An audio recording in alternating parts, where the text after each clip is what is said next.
For good measure, we decided to leave the flatlands of Orange County for the challenging hills of Malibu, a distance of about 70 highway miles.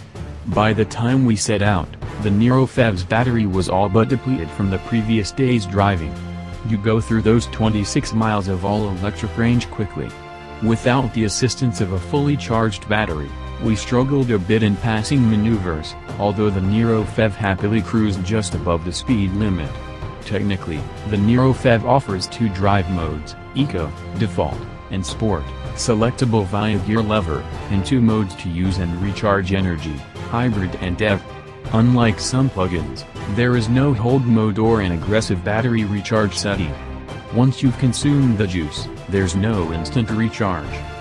After about an hour of stop-and-go traffic, crisscrossing Southern California's freeway labyrinth, we reached the Malibu Canyon roads and pushed the gear lever over to Sport mode. The Niro PHEV may not be made for twisty roads, but it hardly balked at the challenge.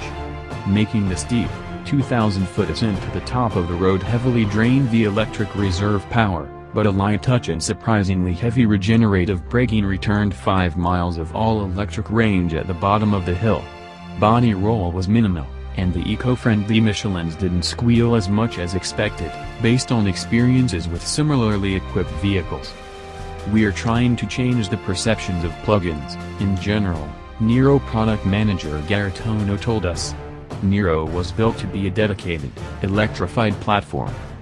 On Ono's wish list for future Niro variants? Higher ground clearance, a sportier version, and greater utility.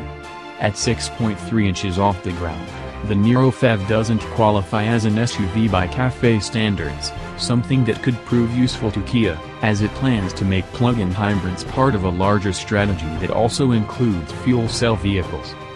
At the end of the day of driving, all of these characteristics made sense for the understated, confident Niro PHEV.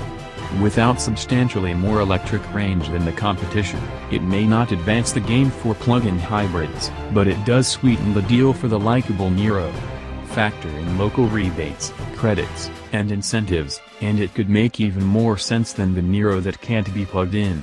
You won't be competing for attention, just charger access, and even then only occasionally.